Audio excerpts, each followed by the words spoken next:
ఈరోజు చాలా మంది ఈ రాష్ట్రాన్ని ఆర్థిక అరాచకత్వానికి పెద్ద ఎత్తున దోపిడీ చేసి సామాజిక అరాచకత్వాన్ని సృష్టించినటువంటి పెద్దలు ఈరోజు కాంగ్రెస్ పార్టీ కులగణన చేస్తా ఉంది.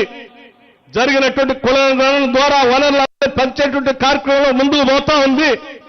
దాంతో పాటు దశాబ్దాలుగా ఎస్సీ కేటగరైజేషన్ గురించి ఆలోచన చేస్తుంటే ఎవరు చేయకపోయినా వీళ్ళు చేసి న్యాయం చేసేటువంటి కార్యక్రమాన్ని ముందుకు పోతా ఉన్నారు. ఈ రెండు జరిగితే ఈ రాష్ట్రంలో బలహీన వర్గాలు, దళితులు, గిరిజనులు పెద్ద ఎత్తున లబ్ధి చెందుతారు, బహుజనులంతా బాగుపడతారని వాళ్ళు ఆపాలనేటువంటి ఒక రాజకీయ కుట్రతో ఆర్థిక అరాచకత్వాన్ని సృష్టించినటువంటి రాజకీయ పార్టీలకు సంబంధించిన బీఆర్ఎస్ నాయకత్వం, బీజేపీ నాయకత్వం ఈరోజు రాష్ట్ర ప్రభుత్వంపై విషం కక్కుతా ఉంది. నేను చెప్తా ఉన్నాను ఒకటే మాట, ఈరోజు మీరు ఆనాడు సృష్టించినటువంటి ఆర్థిక అరాచకత్వంతో రాజకీయ అరాచకత్వాన్ని ఈరోజు సృష్టించడం కోసం ప్రయత్నం చేస్తా ఉన్నారు. కానీ మీరు ఏమీ సాధించలేరు. ఎందుకనంటే ఈనాటి కాంగ్రెస్ పార్టీ, కాంగ్రెస్ ప్రభుత్వం, రాజీవ్ గాంధీ గారు కానీ, రేవంత్ రెడ్డి గారు కానీ, ఈ కేబినెట్ కానీ పూర్తిగా కట్టుబడి ఉంది. కులగణన ద్వారా జరుగుతున్నటువంటి సంఖ్యాపరంగా ఆర్థిక వనరులు పంచే కార్యక్రమంలో పూర్తి స్థాయిలో ముందు పోయే కార్యక్రమంలో ఉంది.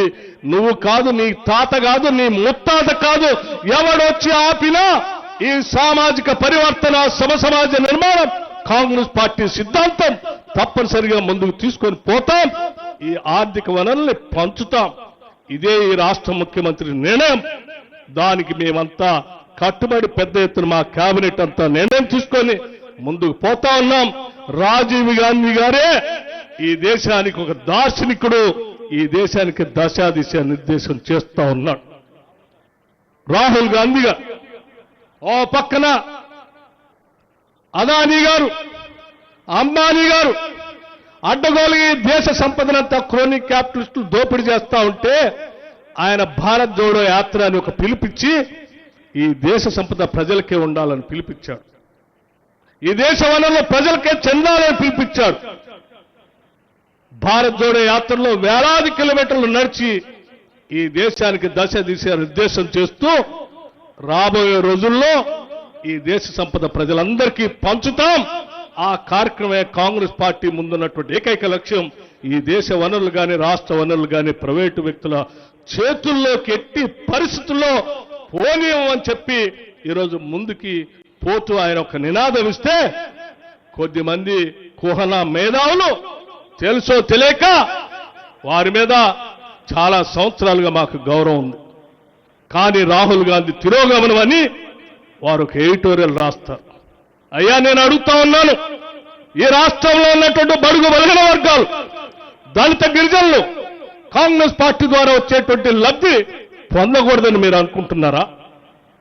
ఆనాడు పివి నరసింహరావు గారు భూ సంస్కరణలు ప్రవేశపెట్టి పెద్ద ఎత్తున అమలు చేస్తా ఉంటే భూ సంస్కరణలు ఆపితే ప్రజలు తిరుగుబాటు చేస్తారో అనేటువంటి ఆలోచనతో ఒక కుట్రపూరితంగా దాన్ని ఎదిరించలేక జయాంధ్ర అనేటువంటి ఒక పెద్ద ఉద్యమాన్ని తీసుకొచ్చారు. జయాంధ్ర అనే ఉద్యమాన్ని తీసుకొచ్చి భూ సంస్కరణలు అమలు చేసే పివి నరసింహరావు గారిని చేయకుండా అడ్డుకట్ట వేసేటువంటి ప్రయత్నం చేశారు. అదేవిధంగా ఈరోజు ఈ రాష్ట్ర ముఖ్యమంత్రి రేవంత్ రెడ్డి గారు, ఈ కాంగ్రెస్ ప్రభుత్వం కులగణన చేసి బీసీలకి 42% రిజర్వేషన్ ఇవ్వాలని, కేటగరైజ్ చేసి అందరికీ న్యాయం జరగాలని,